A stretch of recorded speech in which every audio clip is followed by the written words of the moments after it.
اللهم صل على سيدنا محمد النبي الأمي وعلى آله وصحبه وسلم. اللهم صل على سيدنا محمد النبي. الحمد لله رب العالمين، والصلاة والسلام على حبيبه سيد الأنبياء وأشرف المرسلين وعلى آله الطيبين الطاهرين وأصحابه الأكرمين الأفضلين وعلى من أحبهم وتبعهم بإحسان أجمعين إلى يوم الدين. أما بعد، فأعوذ بالله من الشيطان الرجيم. بسم الله الرحمن الرحيم. والبلد الطيب يخرج نباته بإذن ربه. وقال تعالى في شأن حبيبه الكريم: إن الله وملائكته يصلون على النبي يا أيها الذين آمنوا صلوا عليه وسلموا تسليما. اللهم صل على سيدنا محمد وعلى آله وصحبه أفضل صلواتك وعدد معلوماتك وبارك وسلم. معزز علماء کرام و خطباء ذوی الاحترام، بزرگان محترم، مکرم حاضرین و سامعین، جیسا کہ ابھی آپ نے سماعت فرمایا، آج کا ہمارا عنوان ہے حضرت سیدنا امام جعفر صادق رضی اللہ تعالی عنہ، شخصیت اور تعلیمات۔ یہ مہینہ رجب المرجب کا مہینہ ہے، جس میں بہت سی عظیم باتیں ہمیں مناسبت سے سننے کو ملتی ہے۔ معراج پاک اسی مبارک مہینے میں واقع ہوئی۔ مولا کائنات علی مرتضیٰ شیر خدا رضی اللہ تعالیٰ عنہ کی ولادت باسعادت بھی اسی ماہ کی 13 تاریخ کو ہوئی۔ اس مہینے کی 15 تاریخ کو ایک روایت کے بموجب حضرت سیدنا امام جعفر صادق رضی اللہ تعالیٰ عنہ کا وصال مبارک ہوا۔ اس مناسبت سے بھی آپ کا مبارک تذکرہ ہم کرنے کی سعادتیں حاصل کر رہے ہیں، ورنہ اہل بیت اطہار کے ائمہ میں سے یہ وہ امام ہیں کہ جو موقع ہو یا نہ ہو، ان کا تذکرہ جب بھی کیا جائے گا بالیقین رحمتیں نازل ہوں گی، برکتیں ہمیں ملیں گی، اجر و ثواب بھی حاصل ہوگا، اللہ کی رضا اور خوشنودی بھی ہمارا نصیب اور مقدر بنے گی۔ اس لیے کہ پاکیزہ ہستیوں کا تذکرہ ہم کر کے اپنی زندگیوں کو بھی سنوارتے ہیں، آخرت میں بھی ان کی شفاعت ہمیں حاصل ہوگی، اس کی ہم اللہ کی بارگاہ میں امید رکھتے ہیں۔ اس لیے کہ کوئی نماز ایسی نہیں ہے جس میں ہم درود نہ پڑھتے ہوں، اور درود پاک جہاں نبی مکرم صلی اللہ علیہ وسلم پر ہم پیش کرتے ہیں، وہیں آپ کی آل پاک پر پیش کرتے ہیں۔ تو گویا ہم رجب کے مہینے ہی میں نہیں بلکہ ہر مہینے میں، ہر مہینے کے ہر دن میں اور ہر نماز میں، خواہ فرض ہو کہ واجب ہو، سنت ہو کہ نفل ہو، درود ابراہیمی کے ذریعے سے حبیب پاک علیہ الصلاۃ والسلام پر بھی اپنی عقیدت اور محبت کے نذرانے پیش کرتے ہوئے درود کا نذرانہ گزرانتے ہیں، ساتھ آپ کی آل پاک پر بھی درود کا نذرانہ گزرانتے ہیں۔ تو گویا اب تاریخی اعتبار سے اگر کوئی کسی کو کلام ہو تو اس میں تو کوئی کلام نہیں ہے کہ درود پاک میں یہ شامل ہے اور درود نماز کا حصہ ہے، تو لہٰذا ان کا تذکرہ جس موقع پہ بھی کریں گے بے شک وہاں مناسبت ہی ہوگی۔ حضرت سیدنا امام جعفر صادق رضی اللہ تعالی عنہ کو شخصی اعتبار سے، نسبی اعتبار سے، روحانی اعتبار سے، علمی اعتبار سے امامت کا درجہ حاصل ہے۔ اللہ تبارک و تعالیٰ نے آپ کو شان سیادت سے نوازا۔ آپ کی امامت علم و فقہ میں بھی ہے، علم و فضل میں بھی ہے، زہد و تقوی میں بھی ہے، سیادت و قیادت میں بھی ہے۔ اللہ پاک نے ہر جہت سے آپ کو بلندی اور آپ کو تفوق عطا کیا۔ خاندانی اعتبار سے تو یہ بات سبھوں کو معلوم ہے کہ آپ نبی پاک علیہ الصلاۃ والسلام کے چہیتے نواسے سیدنا امام حسین رضی اللہ تعالیٰ عنہ کے صاحبزادے شہزادے سیدنا امام زین العابدین رضی اللہ تعالیٰ عنہ کے پوتے ہیں، یعنی حضرت سیدنا امام جعفر صادق رضی اللہ عنہ کے والد بزرگوار سیدنا امام محمد باقر رضی اللہ عنہ ہیں، ان کے والد بزرگوار سیدنا امام علی ابن حسین زین العابدین رضی اللہ تعالیٰ عنہ ہیں، ان کے والد بزرگوار سیدنا امام حسین رضی اللہ تعالیٰ عنہ ہیں۔ جو نبی کریم علیہ الصلاۃ والسلام کے چہیتے نواسے ہیں، جنتی جوانوں کے سردار ہیں۔ تو جنتی جوانوں کے سردار کے شہزادے کے آپ پوتے ہیں، تو شرافت خاندانی اللہ نے آپ کو دی، نسب بھی بہت عالی ہے آپ کا۔ تو والد کے اعتبار سے آپ شان والے ہیں، تو والدہ کے اعتبار سے بھی شان والے ہیں۔ والد بزرگوار امام باقر ہیں، تو لہٰذا امام حسین رضی اللہ عنہ کی اولاد امجاد میں سے ہے، ان کی وساطت سے نبی پاک علیہ السلام کے نواسے ہیں۔ اور والد ماجدہ کے اعتبار سے اگر آپ دیکھتے ہیں تو آپ کی والد ماجدہ کون ہیں؟ ان کا نام نامی اسم گرامی حضرت ام فروہ رضی اللہ تعالی عنہا ہے، اور وہ حضرت صدیق اکبر رضی اللہ تعالیٰ عنہ کے پوتے حضرت قاسم رضی اللہ تعالیٰ عنہ کی صاحبزادی ہے۔ حضرت قاسم بن محمد بن ابو بکر الصدیق رضی اللہ تعالیٰ عنہ کی صاحبزادی ہے حضرت امام جعفر صادق رضی اللہ عنہ کی والد ماجدہ۔ تو گویا حضرت امام جعفر صادق رضی اللہ عنہ کے نانا جان کون ہوئے؟ صدیق اکبر رضی اللہ تعالیٰ عنہ کے پوتے۔ حضرت صدیق اکبر رضی اللہ عنہ کے صاحبزادے امام جعفر صادق رضی اللہ تعالیٰ عنہ کے نانا جان ہیں، اور دادا جان کون ہیں؟ امام زین العابدین رضی اللہ تعالیٰ عنہ۔ تو دادا جان کون ہیں؟ امام زین العابدین، وہ حضرت علی مرتضیٰ شیر خدا کے پوتے ہیں۔ تو دادا جان حضرت علی مرتضیٰ شیر خدا کے پوتے ہیں، اور نانا جان حضرت سیدنا ابو بکر صدیق رضی اللہ عنہ کے پوتے ہیں۔ تو دادا جان بھی شان والی ہستی کے پوتے ہیں، نانا جان بھی شان والی ہستی کے پوتے ہیں۔ اور آپ یہ بات بھی جان کر بہت خوش ہوں گے کہ آپ کی نانی جان کون ہیں؟ وہ نانی جان، جیسے نانا جان صدیق اکبر کے پوتے ہیں، نانی جان بھی صدیق اکبر رضی اللہ عنہ کی پوتی ہیں۔ آپ کی نانی جان کا نام مبارک ہے حضرت اسماء، اور وہ صاحبزادی ہیں حضرت عبد الرحمن رضی اللہ عنہ کے، اور وہ صاحبزادے ہیں حضرت سیدنا ابو بکر صدیق رضی اللہ تعالی عنہ کے۔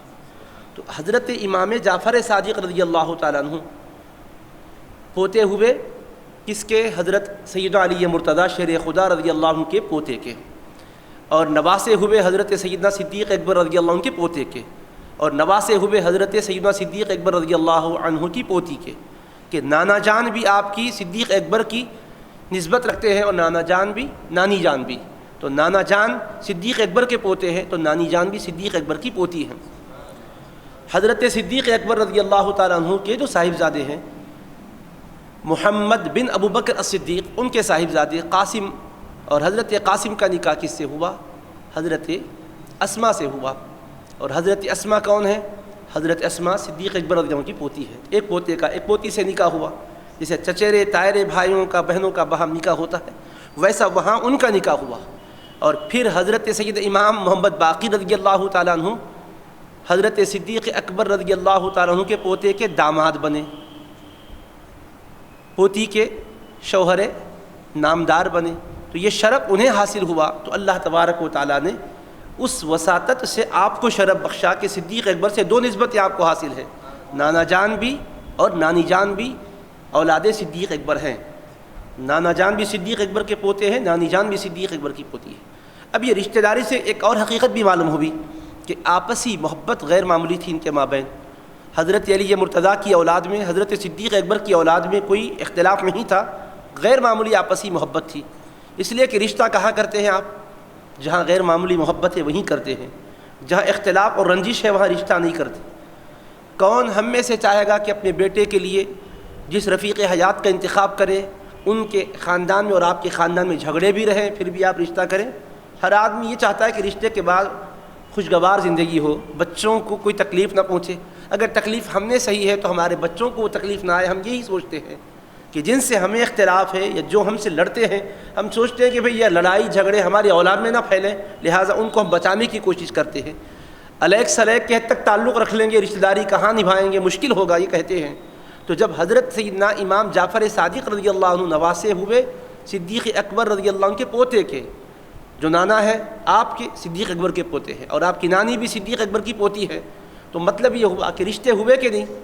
تو رشتے ہوئے۔ تو رشتے نے یہ بتا دیا کہ مسلمانوں آپس میں تم نہ لڑو، نہ صدیق اکبر کے شہزادوں میں باہم جھگڑے تھے، نہ حضرت علی مرتضیٰ کے شہزادوں میں باہم جھگڑے تھے۔ ان کے درمیان تو سسرالی رشتہ داریاں ہوئی ہے، خواہ کہ تم جھگڑے کر کے کیوں اپنی عاقبت کو خراب کرتے ہو، آخرت کو کیوں تباہ و تاراج کرتے ہو۔ حقیقت ہمارے سامنے واضح ہیں، حقیقتیں واضح ہو چکی ہے، یہ حقیقتوں کا انکار نہیں کیا جا سکتا، اس میں کوئی شبے کی گنجائش نہیں ہے۔ ان کے مابین بڑی غیر معمولی الفتیں اور محبتیں رہا کرتی تھی، اسی محبت کی ہم نے یہ بات سنی ہے کہ نسب بھی کتنا شان والا ہے۔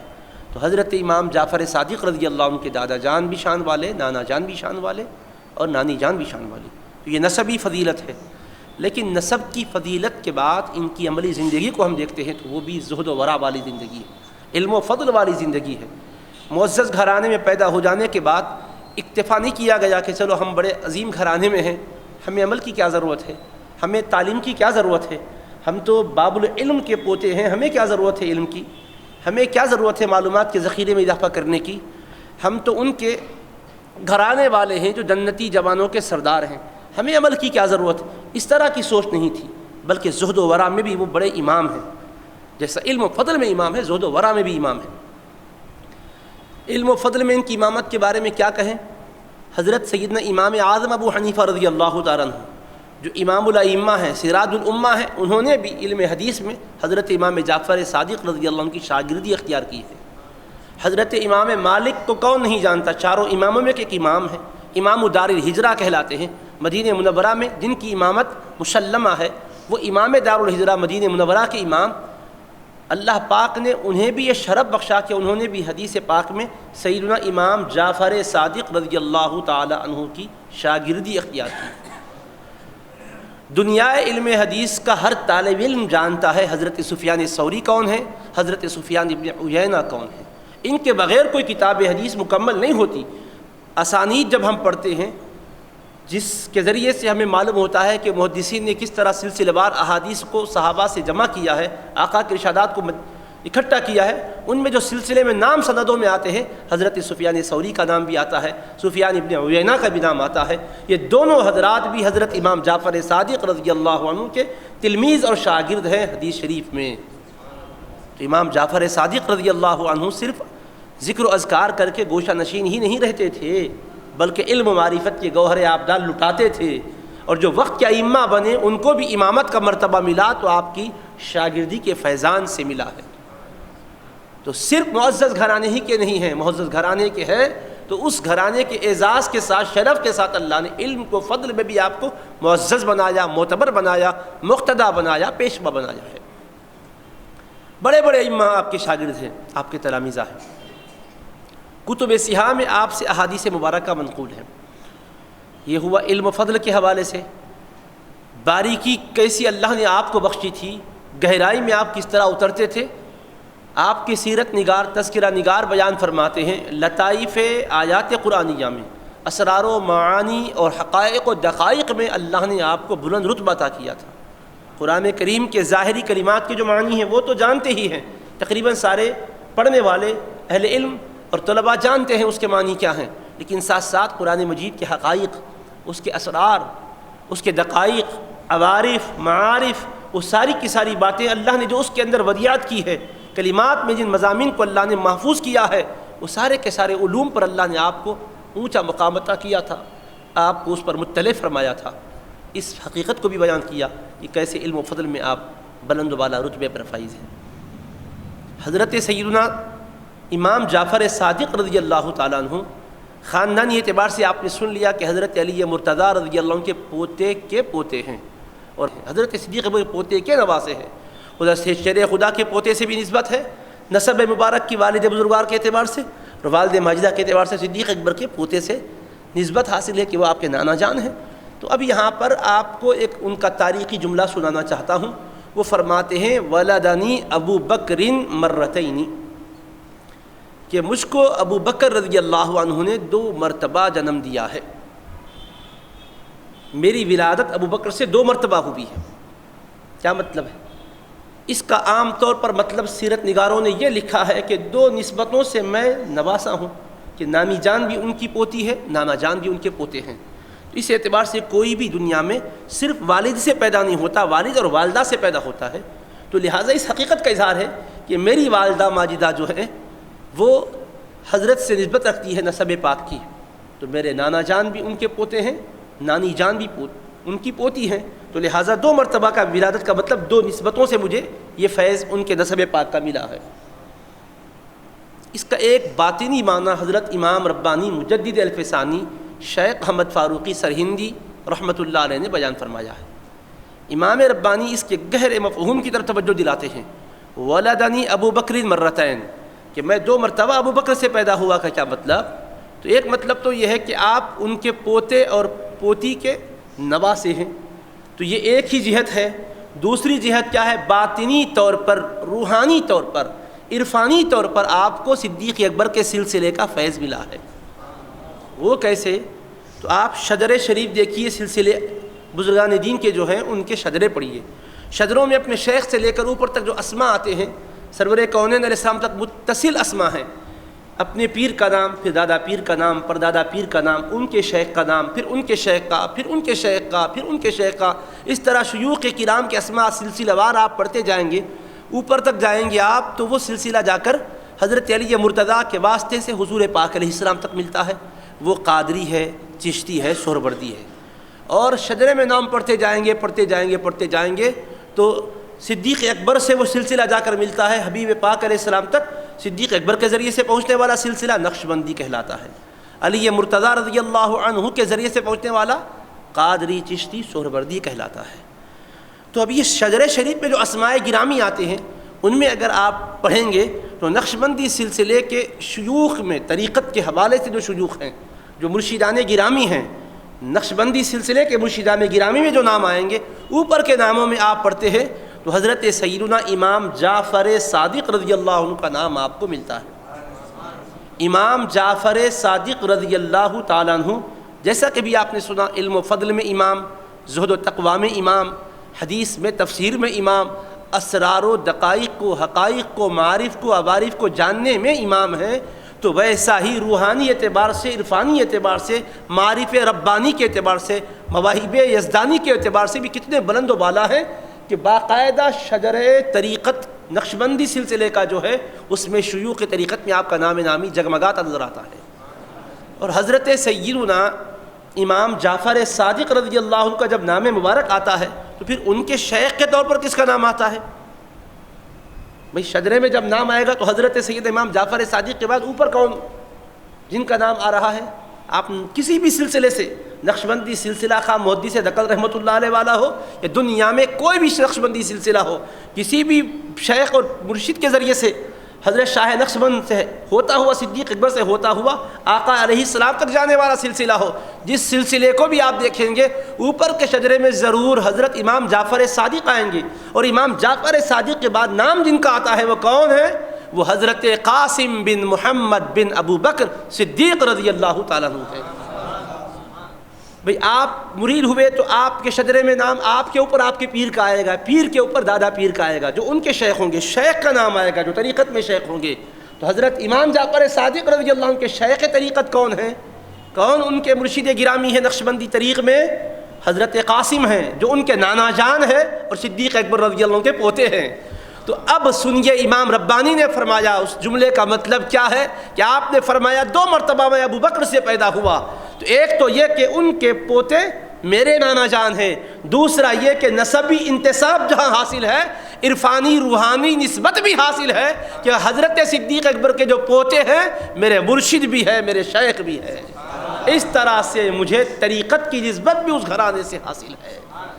تو یوں شان بیان کی، تو ولدنی ابو بکر مرتین، 2 مرتبہ ابو بکر نے مجھے جنم دیا، کا ایک مطلب کیا ہے کہ حضرت صدیق اکبر کے جو پوتے ہیں وہ میرے نانا جان ہیں، ان کی جو پوتی ہیں وہ میری نانی جان ہیں۔ اور دوسرا مفہوم کیا ہے اس کا؟ دوسری مرتبہ ولادت، یعنی یہ نسب کے اعتبار سے نسبت حاصل ہے کہ نانا نانی میرے ان کے پوتے اور پوتی ہیں، اور روحانی نسبت یہ ہے کہ ان کے پوتے میرے شیخ طریقت ہیں کہ جن سے میں نے فیوزات ربانیات کو حاصل کیا ہے، معرفت کے جام میں نے ان سے پیے ہیں۔ اس کا ہرگز مطلب یہ نہ لیجئے کیا ان کے والد بزرگوار امام محمد باقر سے انہوں نے جام معرفت نہیں پیا ہے؟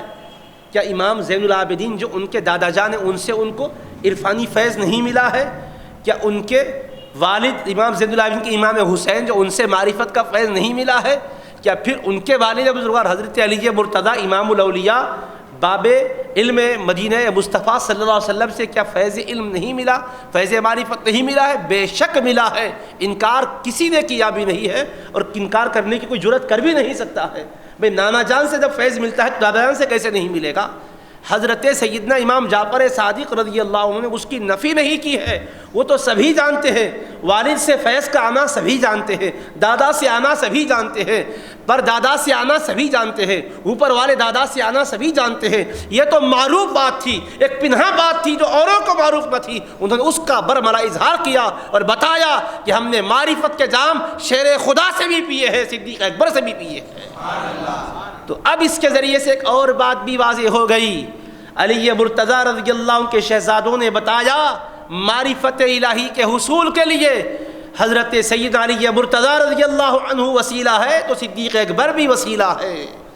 حضرت صدیق اکبر کو امور ظاہری کا ہی منتظم نہ سمجھا جائے، علوم و معارف کے عطا کرنے میں بھی مصطفیٰ کی بارگاہ کا وسیلہ ہے۔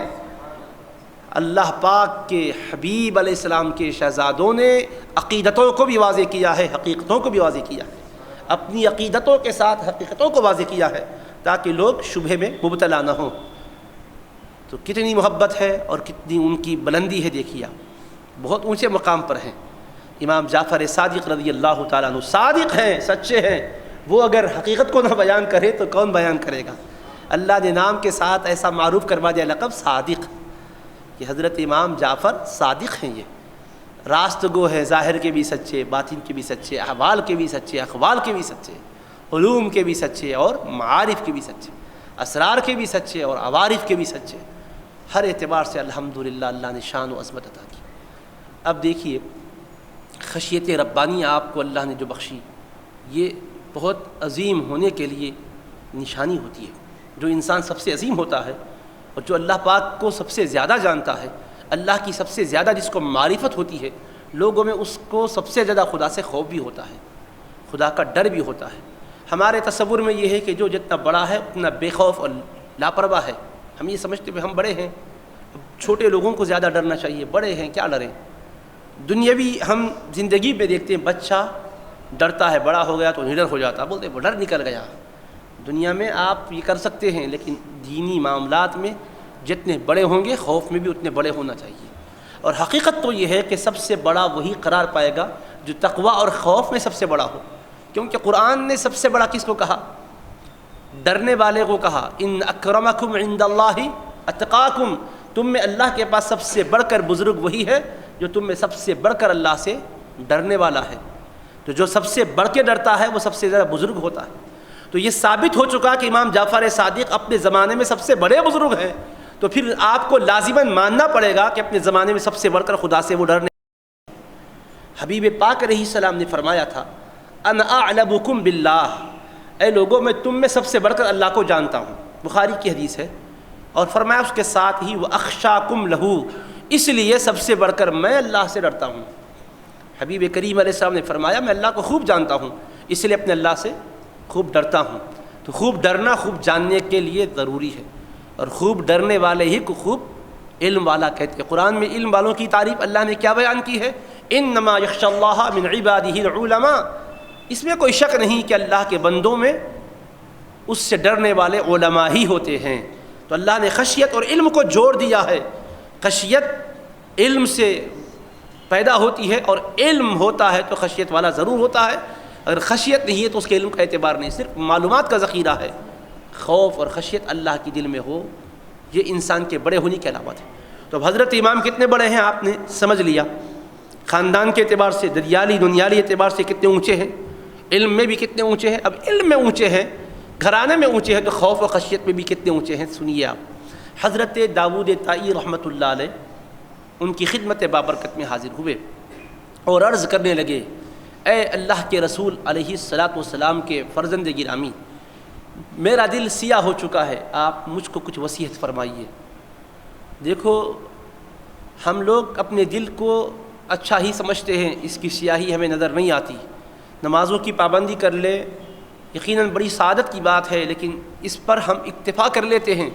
کچھ وظیفہ اور ذکر پڑھ لیے تو ہم سمجھتے ہیں کہ ہم بہت بلندیوں کی طرف جا رہے ہیں، لیکن بلند ترین ہستیوں کا انداز دیکھو آپ۔ حضرت داؤد طائی زاہد زمانہ ہیں، اور حضرت امام جعفر صادق کی بارگاہ میں عرض کرتے ہیں، اپنے دل کا دکھڑا اور اپنے دل کا درد پیش کرتے ہیں اور اپنی داستان سناتے ہیں۔ حضرت آپ فرزند رسول اکرم علیہ السلام ہیں، کچھ توجہ فرمائیے، وصیت فرمائیے، دل سیاہ ہو چکا ہے۔ ہاں، حسنات الابرار سیئات المقربین، یہ کہا گیا ہے کہ نیکوں کی نیکیاں مقربین کے لیے گناہ کا درجہ اختیار کرتی ہیں۔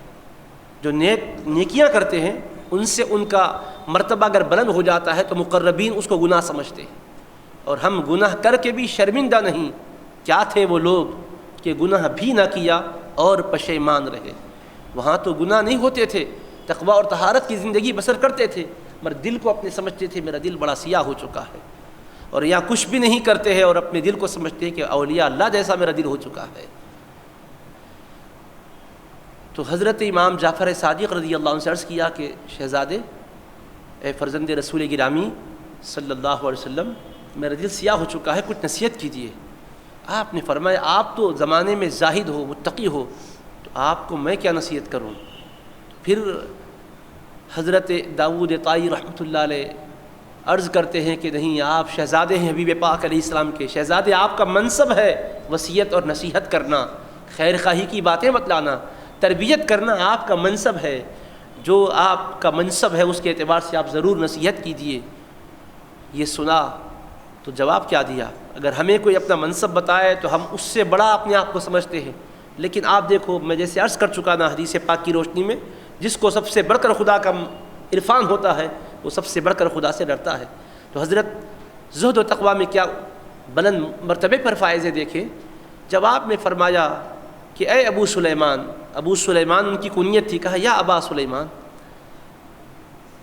آپ مجھ سے کہتے ہیں کہ میں نصیحت آپ کو کروں، میرا اپنا حال یہ ہے کہ مجھ کو خود ڈر لگا ہوا ہے، میں خود خوف کرتا ہوں کہ محشر کے میدان میں امام الانبیاء سید المرسلین جو میرے نانا جان ہے، کہیں میرا دامن پکڑ کر یہ نہ کہیں کہ بیٹا تم میرے فرزند ہو اور تم نے اتباع کا حق کیوں نہیں ادا کیا ہے۔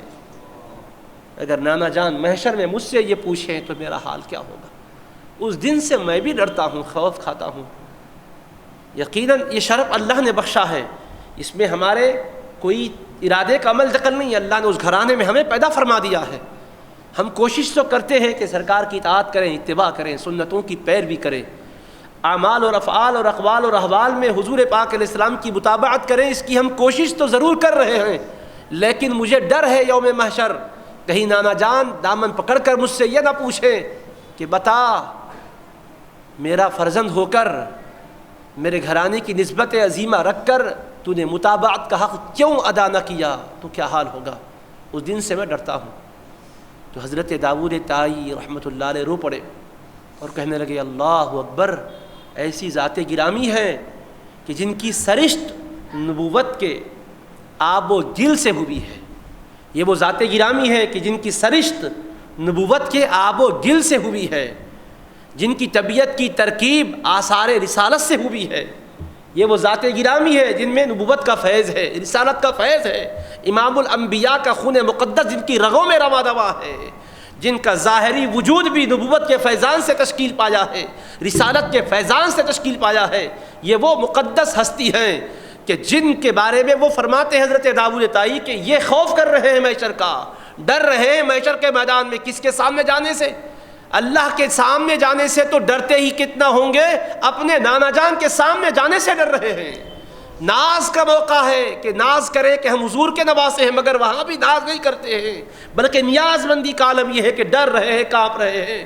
تو حضرت داؤد نے اپنے حال پر توجہ کی، کہا ہاں یا عالم تو یہ ہے کہ ایسے مقدس گھرانے کے شہزادے ہیں جن کے جد کریم نبیوں کے سردار ہیں، جن کی مقدس ماں سیدہ کائنات فاطمۃ الزہرا ہیں رضی اللہ عنہا، وہ ناز نہیں کرتے، ڈرتے ہیں۔ تو داؤد تم کو کتنا ڈرنا نہیں چاہیے، تمہیں تو اس سے بڑھ کے خدا کا خوف کرنا چاہیے، محشر کے مواخذے سے تمہیں ڈر ہونا چاہیے۔ تو بڑوں کے مقامات بھی دیکھیے کتنے بڑے ہیں، مقامات بلند ہیں، خوف الہی میں، خشیت ربانی میں کتنے اعلیٰ مرتبے پر فائز ہے۔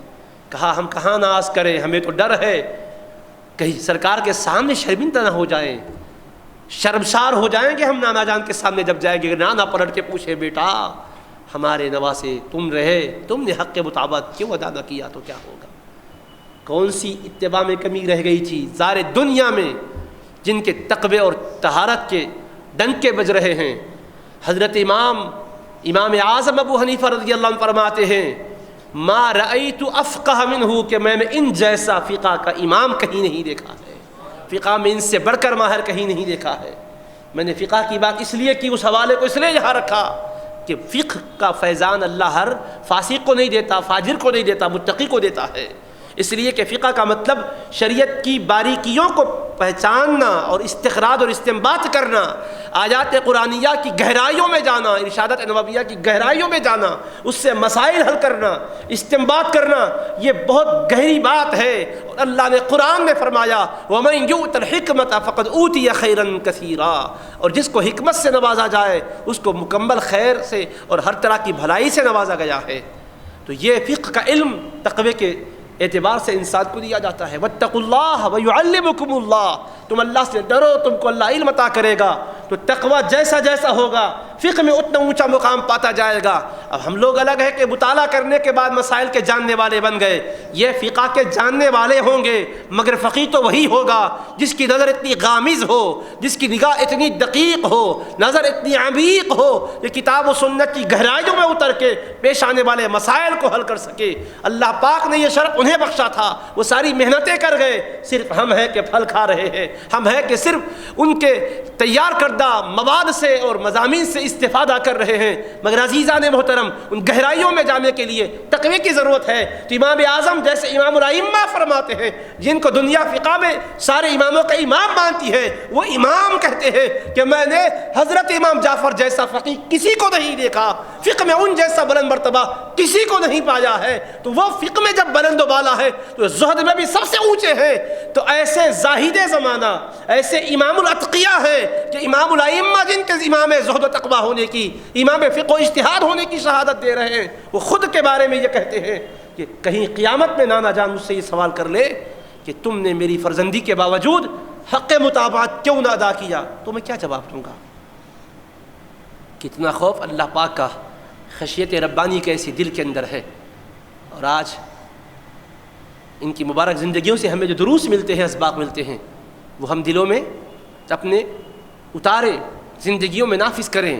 ہم اگر کوئی بشارت کا مضمون سنتے ہیں، کوئی حدیث پاک میں کسی عمل پر خوشخبری سن لیتے ہیں، عزیزان محترم ہم بڑے زام میں آ جاتے ہیں۔ اب ہم تو قیامت کے خوف کا بھی دل سے تصور نکال دیتے ہیں۔ ہمیں قیامت سے کیا ڈر ہے؟ ہمیں مواخذے کا کوئی ڈر ہی نہیں ہے۔ ہمارے اپنے احساسات کیا ہوتے ہیں؟ ہم تو حضور کے غلام ہیں، نہ تو ہم قبر کے منکر و نکیر سے ڈرنے والے ہیں، نہ محشر کے ہم مناظر سے ڈرنے والے۔ ہم کیا ڈریں گے؟ ہم سے کیا سوال ہوگا؟ ہم سے کیا جواب ہوگا؟ عزیزان محترم ذرا سوچو، وہ کہہ رہے ہیں جن کے زہد و تقویٰ کی شہادتیں ائمہ نے دی ہے، محدثین نے دی ہے، یہ قیامت کا ڈر مجھے بھی لگا ہوا ہے۔ اس لیے وہ فرما رہے کہ وہ اونچے مقام والے ہیں، اور ڈرنے والا سب سے اونچے مقام والا ہوتا ہے، بے خوف رہنے والا اونچے مقام والا نہیں ہوتا۔ سب سے بڑھ کر اللہ سے ڈرنے والے کون؟ سب سے بڑھ کر اللہ کو جاننے والے کون؟ پوری کائنات میں انبیاء، اور ان کی مبارک زندگیوں کو دیکھو، ہمیشہ خوف اور خشیت کا غلبہ ہے۔ حبیب پاک علیہ الصلوۃ والسلام کے ہم احوال شریفہ پڑھتے ہیں، آپ کی مبارک زندگی شریف کو سیرت طیبہ کی کتابوں میں جب ہم دیکھتے ہیں تو کیا ملتا ہے؟ خشیت ربانی کا حبیب پر کیسے غلبہ ہوتا تھا، خدا کے خوف سے حبیب کس قدر روتے تھے، حبیب پاک علیہ السلام غم امت میں کس قدر بے قرار نظر آتے تھے۔ محشر کے دن اللہ نے جب کہ پہلے سے فرما دیا میرے محبوب عسیٰ ان یبعثک ربک مقاما محمودا، آپ کا رب عنقریب آپ کو ایسے مقام پر کھڑا کرے گا جہاں سارے اولین اور آخرین آپ کی تعریف و توصیف کریں گے۔ وَلَسَوْفَ يُعْطِيكَ رَبُّكَ فَتَرْضَىٰ، اور آپ کا رب آپ کو اس قدر دے گا کہ آپ راضی ہو جائیں گے۔ اللہ پاک نے فرمایا آپ کے صدقے میں محبوب میں بخشش فرماؤں گا، بخشش کروں گا میں، لیکن محبوب آپ کے جب لب مبارک ہلیں گے تب معاف کروں گا۔ حبیب پاک کو حق شفاعت دیا، شفاعت عظمیٰ کا حق دیا، وہ محبوب پاک علیہ الصلوۃ والسلام محشر کے میدان میں خدا کے حضور سجدہ ریز ہو کر اللہ کی حمد و ثنا کر رہے ہوں گے۔ اللہ کے حبیب خود اللہ سے نہیں کہیں گے کہ مولا میں اپنی امت کی شفاعت کروں گا، خود اللہ کے حبیب سجدے میں سر رکھیں گے اور حمد و ثنا کریں گے، اللہ کی تعریف و توصیف کریں گے۔ اللہ پاک خود اپنے کرم سے فرمائے گا یا محمد ارفع راسک، اے میرے حبیب آپ سر انور اٹھائیے، وقل تسمع، کہیے آپ کی بات سنی جائے گی، وسل تعطا، مانگیے آپ کو دیا جائے گا، واشفع تشفع، آپ بخشوائیے، جس کو بخشوائیں گے بخشتا جاؤں گا، شفاعت کیجیے شفاعت قبول کرتا جاؤں گا۔ تو رب فرما رہا ہے حبیب پاک کو سجدہ ریز ہے اور رب کی حمد و ثنا میں لگے ہوئے ہیں، تعریف و توصیف میں لگے ہوئے ہیں۔ اللہ اکبر، کتنی شان ہے حبیب پاک علیہ الصلوۃ والسلام کی۔ حبیب پاک نے وہ مقام بھی بتایا، مقام ناز بھی بتایا، مقام نیاز بھی بتایا۔ مقام نیاز میں یہ کیا کہ سجدہ ریز ہو کر اللہ کی تعریف و توصیف میں ہے، اور ناز کے مقام میں آیا تو حضور پاک نے فرمایا، انس بن مالک نے کہا تھا یا کسی صحابی نے عرض کیا تھا، یا رسول اللہ قیامت کے دن میں آپ کو کہاں پاؤں؟ یا رسول اللہ محشر کے میدان میں آپ سے ملاقات کی جگہ کیا ہوگی؟ کتنا اطمینان ہے حبیب پاک کو، محشر میں کہاں رہوں گا؟ حبیب پاک 3 مقامات بتائے ہیں، فرمایا جہاں پر اعمال تولے جا رہے ہیں، میزان قائم ہوگی، وہاں تلاش کرنا۔ یا رسول اللہ وہاں میں آپ کو نہ پاؤں تو فرمایا حوض کوثر پر تلاش کرنا، امت کو پانی پلا رہا ہوں گا، جام کوثر پلا رہا ہوں گا۔ یا رسول اللہ میں وہاں آپ کو نہ پاؤں تو جہاں سے لوگ گزریں گے، پل صراط جو دوزخ کی پشت پر ایک پل قائم کیا جائے گا، جس پر سے گزر کر جائیں گے تو جنت پہ پہنچیں گے، میں اس مقام پر ہوں گا۔ یا رسول اللہ اگر وہاں بھی میں نہ پاؤں تو فرمایا یہ 3 مقامات میں سے کہیں نہ کہیں تم کو مل جاؤں گا۔ تو یہ تو اپنی امت کو اطمینان دلایا ہے، اور جن کو اطمینان دلایا کہ میں وہاں ملوں گا، وہ صحابہ کو بھی اطمینان دلایا، اہل بیت کو بھی اطمینان دلایا۔ تو یہ مقام تھا ناز کا، مگر وہ مقام ناز کو جانتے ہوئے بھی نیاز مندیوں کا مظاہرہ کرتے رہے، خوف اور خشیت کے ساتھ اللہ پاک کی عبادت و بندگی کرتے رہے۔ کبھی انہوں نے یہ نہیں کہا ہمیں فکر کی کیا بات ہے، ہمیشہ فکر دامن گیر رہی۔ حبیب پاک کی اتنی بشارتیں، خوشخبریاں ہیں، انا لہا فرمائیں گے محشر کے میدان میں ہوں شفاعت کرنے کے لیے۔ سارے انبیاء کہیں گے کہ نہیں، نفسی نفسی نفسی ذهبوا الی غیری، اب تو ہم کو اپنی پڑی ہوئی ہے، اپنی ہی فکر ہے، کسی اور کے پاس جاؤ، کسی اور کے پاس جاؤ۔ حضرت آدم سے لے کر عیسیٰ علیہ السلام تک ہر نبی کے پاس سے ہوتے ہوتے عیسیٰ علیہ السلام کے پاس آئیں گے، وہ حضور پاک علیہ السلام کی بارگاہ میں پیش کریں گے۔ حبیب پاک محشر میں فرمائیں گے انا لہا، میں ہوں شفاعت کرنے کے لیے۔ کیا امام جعفر صادق کو یہ حدیث نہیں معلوم تھی؟ بولیے امام باقر کو نہیں معلوم تھی؟ عام گناہگار امتی کو پتا ہے حبیب شفاعت فرمائیں گے، تو پھر ان کو فکر کیوں ہو رہی ہے؟ ہم حدیثوں کو جب یہ سنتے ہیں کہ ہمیں کیا فکر ہے، قیامت میں ہمارے آقا بخشوائیں گے۔ بھائی اگر آقا علیہ السلام یہ فرمائے ہیں اور بے شک فرمائے ہیں، تو کیا یہ فرمانے کا مطلب ہم یہ لے لیتے ہیں کہ ہمیں اتباع کی کیا ضرورت ہے، ہمیں شریعت پر عمل کرنے کی کیا ضرورت ہے، ہمیں نمازوں کی پابندی کی کیا ضرورت ہے؟ ہم کیا یہ بولیں گے؟ نہیں، بلکہ اور شکر گزار بن کر زیادہ عبادت کریں گے، زیادہ اطاعت کریں گے، سنتوں کی اتباع میں اور زیادہ اہتمام کریں گے۔ دیکھو اس گھرانے کے شہزادوں کو، دیکھو کتنی عظمتیں ان کو اللہ نے بخشی ہے، لیکن ڈر آ گیا، خوف آیا، تو کیسا خوف کہ حضرت داؤد سے فرماتے ہیں کہ تم کہتے ہو کہ میں تم کو نصیحت کروں، میں کیا نصیحت کروں، مجھے ڈر ہو رہا ہے۔ جب پلٹتے ہیں اپنے آپ کو تو اپنے آپ کو سب سے زیادہ فکر مند پاتے ہیں، اپنے اندر تفکر کی کیفیت ہوتی ہے کہ محشر کا خوف ہے۔ عزیزان گرامی، ذرا ہمیں خیال کرنا چاہیے، اپنا جائزہ لیتے رہنا چاہیے۔ ان کا مبارک تذکرہ ایک رسم نہیں ہے کہ ذکر کریں، بھئی مناسبت آ گئی تذکرہ کر دیں، چلو کس سے ہم کو سند لینا ہے کہ ہم تذکرہ کر چکے ہیں؟ ہاں، ہمیں اپنا جائزہ لینا ہے، اپنا جائزہ لینا ہے، جہل کو اپنی دور کریں، علم کو اپنے بڑھائیں، زہد و تقویٰ کے اندر آگے بڑھنے کی کوشش کریں۔ ان کی زندگیوں کو سننے کے بعد حقیقت بتاؤ آپ، کتنا انقلاب آتا ہے زندگیوں میں۔ لمحے بھر کے لیے احساس تو پیدا ہوا کہ ہاں ہمیں بہت کچھ کرنا ہے، ہم سے کب کوتاہیاں ہوئی ہے، کوتاہیوں کا احساس بھی بہت بڑی بات ہے۔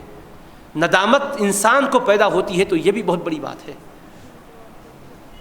اب کیا کیا ان کی شان و عظمت کے بارے میں سنایا جائے۔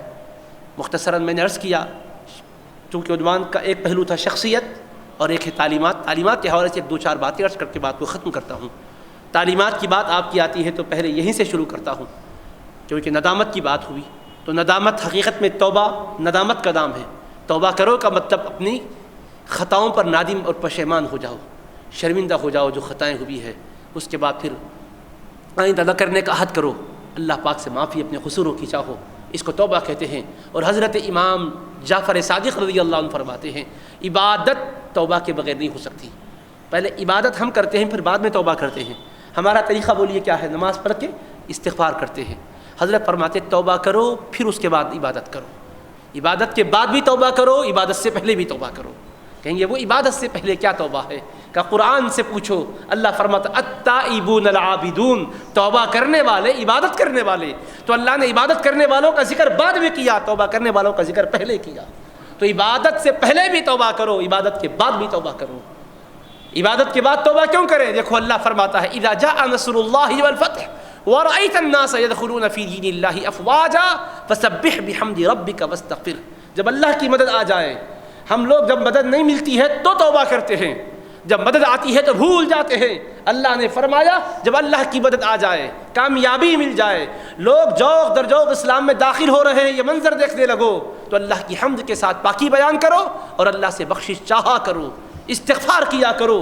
اللہ نے فرمایا کہ بخشش چاہو تو کامیابی ملنے سے پہلے بھی بخشش چاہو، کامیابی مل جانے کے بعد بھی بخشش چاہو۔ عبادت سے پہلے بھی توبہ کرو، عبادت کے بعد بھی توبہ کرو۔ توبہ کے سوا عبادت نہیں ہے، فرماتے ہیں امام جعفر صادق، ما سوائے توبہ کے عبادت نہیں ہے، توبہ کے ساتھ عبادت ہے، کیونکہ اللہ نے توبہ کا ذکر پہلے کیا، عبادت کا بعد میں کیا۔ التائبون العابدون، توبہ کرنے والے، عبادت کرنے والے، وہ بندے جو توبہ کرتے ہیں، وہ بندے جو عبادت کرتے ہیں۔ تو اوصاف نیک بندوں کے گنوائے تو پہلے توبہ کرنے والوں کا ذکر کیا۔ اب اس کے بعد امام جعفر صادق رضی اللہ عنہ کا یہ ارشاد گرامی بھی سنیے۔ ارشاد فرماتے ہیں امام جعفر صادق رضی اللہ عنہ، دیکھو نیکی کامل اس وقت ہوگی جب کہ 3 خصلتیں اس کے اندر پائی جائے۔ نیکی 3 خصلتوں کے بغیر کامل اور تمام نہیں ہوتی ہے۔ نیکی کامل بنتی ہے 3 چیزوں کے اہتمام کے ساتھ۔ سب سے پہلے کیا ہے؟ نیکی میں جلدی کرو، تاخیر نہ کرو۔ پہلی چیز نیکی کے اندر جلدی کرو۔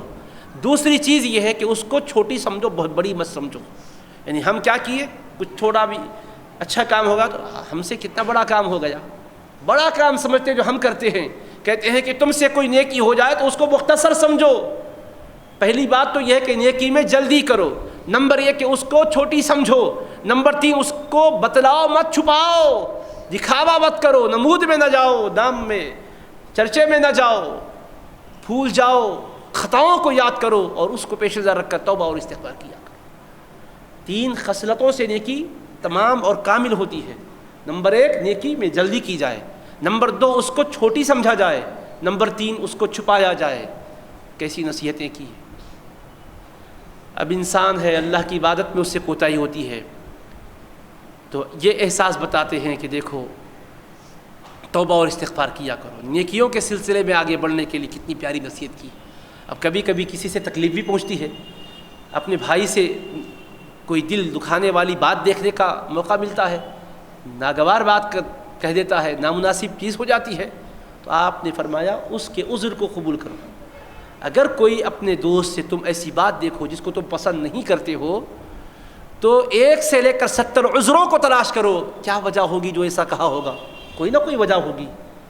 اگر کوئی ہمارے خلاف کوئی بول دے تو ہم فوراً وجہ ایک قائم کرتے ہیں اور اس کے بعد اس پر حکم لگاتے ہیں۔ آپ کہتے ہیں کہ پہلے عذر تلاش کرو، 1 سے لے کر 70 عذر تلاش کرو، یعنی مطلب کوئی مجبوری کی وجہ سے بولا ہوگا، ہم ہی میں کوئی کمزوری ہوں گی، ڈھونڈتے جاؤ اپنی کمزوری کو اور اس کو مجبور سمجھو اور خود کو خطا کار سمجھو۔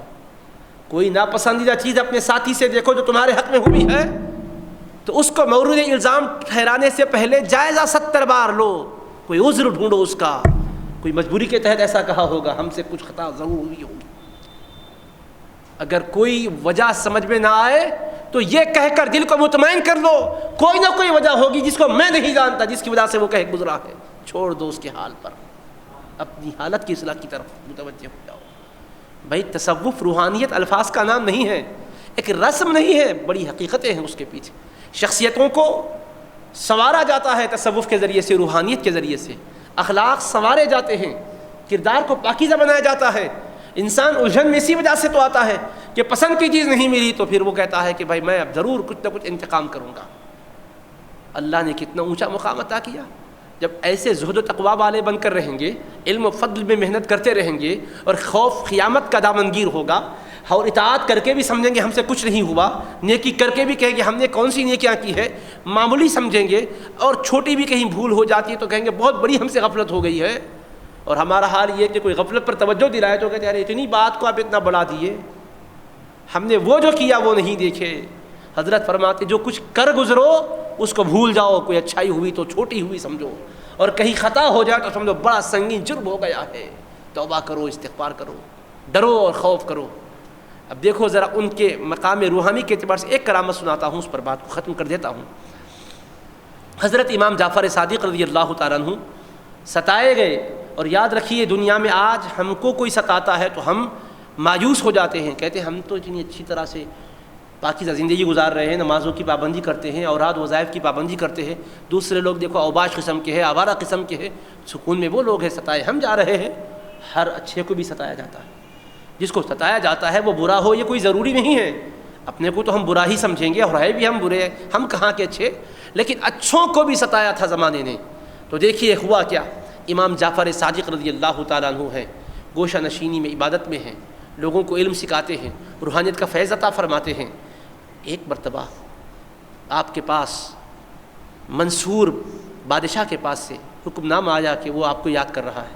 اس نے پہلے اپنے وزیر سے مشورہ لیا اور وزیر سے کہا کہ امام جعفر صادق کو بلاؤ، میں ان کو شہید کر دینا چاہتا ہوں۔ حکمراں ہے وقت کا اور شہزادے کو شہید کرنے کا ارادہ کر رہا ہے، تو وزیر مشورہ دیا کہ اے خلیفہ کیوں آپ ان کو شہید کرنا چاہتے ہو؟ کیونکہ وہ تو گوشہ نشیں ہیں، عبادت میں ہیں، کسی معاملے میں نہیں جاتے، کسی کے لین دین میں نہیں جاتے، ذکر میں، عبادت میں، تسبیح و تحلیل میں رہتے ہیں، آپ ان کو کیوں قتل کرنا چاہتے ہو؟ اس نے کہا کہ نہیں، میں قتل کرواؤں گا ان کو۔ آ گیا نفس اور اپنے اقتدار کے دبدبے میں سمجھا کہ کربلا میں جیسا ان کے پردادا جان کو یزید نے شہید کیا، ہم ایسا ہی جس کو چاہے شہید کر سکتے ہیں، قتل کر سکتے ہیں۔ عزیزان محترم، وہ مقام صبر تھا، حضرت نے صبر کیا، جام شہادت نوش کیا، اور ہر وقت اگر ایک ہی طریقے سے رہیں گے تو لوگ سمجھتے شاید کچھ نہیں کر سکتے ہوں گے۔ اب ایک وقت آیا کہ امام حسین رضی اللہ عنہ کے پڑ پوتے بتائیں دنیا کو کہ ہم کو اللہ نے شان، اختیار اور قدرت کی بھی کیسی دی ہے۔ تو اس نے یہ ارادہ کیا اور بتلا دیا کہ میں ان کو قتل کرواؤں گا۔ وزیر نے متعدد مرتبہ کہا کہ ایسا مت کیجیے، کہا نہیں میں تو قتل کرواؤں گا، اور اپنے پاس بلوا بھیجا ان کو، اور اپنے غلاموں سے کہہ دیا جب وہ آئیں گے تو میں اپنی ٹوپی اتار کر رکھ دوں گا، جب ٹوپی رکھ دوں گا تو سمجھنا کہ قتل کرنا چاہیے، فوراً ان کو قتل کر دینا۔ تو انہوں نے بھی سوچا کہ یہ کیا مصیبت آ گئی ہے، کیوں ہم شہزادے کا قتل کر کے آخرت میں گنہگار ہوں، لیکن حکم شدید تھا، کہنے لگے جو آپ کہیں گے منظور ہے۔ حضرت کو بلوایا گیا، امام جعفر صادق رضی اللہ عنہ بڑے اطمینان کے ساتھ آئے، بہت ہی بے خوفی کے عالم میں آئے، تھر تھر کانپتے نہیں آئے، ثابت قدمی کے ساتھ آئے۔ آپ نے دیکھا کہ حضرت داؤد طائی نے کہا تھا اے شہزادے دل میرا سیاہ ہو چکا ہے، کچھ وصیت کیجئے، کچھ نصیحت کیجئے۔ تو وہاں جواب دیا کہ میں کیا تم کو نصیحت کروں، محشر میں میرے جد امجد مجھ سے سوال کرے کہ تو نے حق متابعت کیا ادا کیا ہے تو میں کیا جواب دوں گا۔ تو خوف تو محشر کا ہے، لیکن خوف خدا اس کے رسول کا ہے، اور ہمارا حال یہ کہ ہم کو ڈر خدا اور اس کے رسول کا نہیں ہے، باقی ہر طاقتور کا ڈر ہے، لیکن ان کا حال یہ تھا کہ اس ڈر کو دل پر مسلط کر لیتے تھے، ہر ڈر دل سے نکل جاتا تھا۔ تو وقت کے خلیفہ کا ڈر نہیں ہے، بلوایا، قرائن سے محسوس ہو رہا ہے کہ قتل کروایا جائے گا، مگر بڑے دبدبے کے ساتھ آئے، بڑے وقار کے ساتھ آئے۔ جو ہی داخل ہوئے، وہ تخت پر بیٹھا ہوا تھا، جیسے ہی آپ کو دیکھا فوراً تخت سے نیچے اتر گیا، بہت ہی احترام سے استقبال کیا، اور تخت پر خود آپ کو بٹھایا، سامنے ادب سے بیٹھ گیا اور دریافت کیا کہ کیا حکم ہے فرمائیے، کچھ ارشاد ہو تو تعمیل کروں۔ لوگ حیران ہیں، ٹوپی اتار کے رکھنے کی بات کر رہا تھا، اور جیسے ٹوپی اتاروں قتل کر دو کا حکم دے چکا تھا، اب وہ خود تعظیم اور ادب کر رہا ہے، پوچھ رہا ہے کہ حضرت حکم کیا ہے فرمائیے، ارشاد کی تعمیل کروں، آپ کی کیا خواہش ہے، آپ کیا چاہتے ہیں؟ تو آپ نے فرمایا اگر چاہنے کی بات پوچھتا ہے تو ہم یہ چاہتے ہیں کہ اب جیسے تو نے بلایا آئندہ کبھی ہمیں نہ بلا، ہمیں ہمارے حال پہ چھوڑ دے، ہم اللہ کی عبادت کرتے رہتے ہیں، تسبیح و ذکر و اذکار میں رہتے ہیں، خلق خدا کی ہدایت کا کام انجام دے رہے ہیں، ہمیں اپنے حال پہ چھوڑ دے، دوبارہ پھر یاد نہ کرنا، اپنے پاس نہ بلانا۔ اس نے بڑے احترام کے ساتھ آپ کو رخصت کیا، جیسے ہی آپ باہر نکلے تھر تھر کانپا اور بے ہوش ہو کے گر گیا۔ ایک روایت میں آتا ہے 3 دن تک بے ہوش رہا، ایک روایت میں آتا ہے کہ 3 نمازوں کا وقت نکل گیا، بے ہوشی اس کی جاری رہی، پھر ہوش آیا۔ اس کے درباریوں نے پوچھا کہ کیا ہوا ہے خلیفہ منصور، آپ پر کب کبھی تاری ہوئی اور بے ہوش ہو گئے، 3 نمازوں کا وقت گزر گیا، ہوش آپ کو پھر بھی نہیں آیا۔ ایک روایت کے بموجب 3 دن گزر گئے، آپ کو ہوش نہیں آیا، کیوں بے ہوش ہو گئے، کیا ہوا؟ کہنے لگا اور پھر یہ بھی پوچھا کہ آپ نے تو قتل کرنے کے لیے بلوایا تھا لیکن آپ نے اکرام کیا اور وہ رخصت ہوئے تو آپ بے ہوش ہو گئے، وجہ کیا ہے؟ تو جواب دیتا ہے کہ وجہ یہ ہے کہ جب وہ تشریف لا رہے تھے تو میں نے ان کو دیکھا تو ان کے ساتھ ایک بڑا اژدہا نظر آ رہا تھا، اژدہا تھا، اور اژدہا بھی اتنا بڑا تھا کہ اس کا ایک ہونٹ میرے گھر کے نیچے تھا، ایک ہونٹ گھر کے اوپر تھا، منہ کھولے ہوئے تھا، اور اژدہا بول رہا تھا ان کو تکلیف نہ دے، پہچان یہ مصطفیٰ کے نواسے ہے، پوتے ہیں، یہ حبیب پاک کے نواسے کے پوتے ہیں، یہ شہزادہ مصطفیٰ ہے، یہ فرزند رسول گرامی ہے، یہ عظمت والی ہستی ہے، انہوں نے تیرا کیا بگاڑا ہے، ان کو تکلیف نہ دے، اگر تکلیف ان کو دے گا دیکھ منہ کھول چکا ہوں، تجھ کو پورے گھر سمیت نگل جاؤں گا۔ یہ ڈرا رہا تھا اژدہا، اس لیے میں نے ادب کیا۔ اس کے بعد جیسے وہ رخصت ہوئے اس کا جو خوف مجھ پر طاری ہوا تھا، میں تھر تھر کانپتا ہوا بے ہوش ہو گیا۔ پھر اس کے بعد جب اس نے ڈرایا تو میں نے معافی مانگی، کہا کہ نہیں حضرت کو نہیں ستاؤں گا، حضرت سے تو کیا حضرت کے اس چاہنے والے اژدہا سے بھی معافی مانگی، کہا نہیں میں نہیں ستاؤں گا۔ عزیزان محترم، یہاں پر دکھایا اللہ نے ہمیں جو شان بخشی ہے یہ اللہ کا کرم ہے، لیکن ہم ایسے کرامتوں کو دکھاتے ہوئے نہیں گزرتے، ہم سادہ سیدھا زندگی گزارتے ہیں، ہمیشہ ڈرتے ہیں اپنے مالک و مولا سے، اپنے حالات ظاہر نہیں کرتے ہیں، اپنے حالات کو چھپا کے گزر جاتے ہیں۔ تو وہ شان امام جعفر صادق کی شخصیت کے بارے میں سنا، کچھ عوارف و معارف کی باتیں بھی آپ نے سنی، اسی پر میں اکتفا کرتے ہوئے بارگاہ یزدی میں دست بدعا ہوں کہ اللہ آپ کے مبارک تذکرے کے صدقے میں ہماری زندگیوں کو پاکیزہ بنا، ہم میں خوف اور خشیت پیدا فرما، ہمیں علم و فضل کی نعمت عطا فرما، عشق و محبت، الفت اور بارفتگی نصیب فرما، ہم میں جو پریشان حال ہے ان کی پریشانیوں کو دور کر دے، جو بیمار ہے انہیں صحت و تندرستی عطا فرما، جو بے روزگار ہے ان کے رزق و روزی کے اسباب مہیا فرما، جو لا اولاد ہے انہیں صالح اولاد عطا فرما، جنہیں اولاد سے نوازا ہے انہیں فرما بردار بنا دے، جن کی بیٹیاں بے شادیوں کے بیٹھی ہوئی ہے اے اللہ ان کے اچھے جوڑے نصیب فرما، اے ارحم الراحمین جن لڑکوں کو رشتے مطلوب ہے انہیں اچھی رفیق حیات عطا فرما، اے اللہ امتحانوں میں کامیابی عطا فرما، زندگی کے ہر مرحلے میں کامیابی عطا فرما، اے اللہ حق پر استقامت عطا فرما، اے ارحم الراحمین باطل کے سامنے ہم سر نہ جھکائیں، ایسا ہمیں بلند حوصلہ عطا فرما، اے ارحم الراحمین جب تک دنیا میں زندہ رکھ، اسلام کی توفیق کے ساتھ زندہ رکھ، وقت غیر ایمان پر خاتمہ عطا فرما، محشر میں حبیب پاک کی شفاعت عطا فرما، الہی بحق بنی فاطمہ کہ برقول ایما کنم خاتمہ، اگر دعوتم رد کنی بر قبول، منو دست دامان آل رسول، ازد فعل خاچگان نقش بند، کار دنیا عاقبت محمود باد، صلی اللہ تعالی علی خیر خلقہ سیدنا محمد والہ وصحبہ اجمعین برحمتک یا ارحم الراحمین والحمد للہ رب العالمین۔ وعلى آله وصحبه وسلم اللهم صل على سيدنا محمد النبي الأمي وعلى صح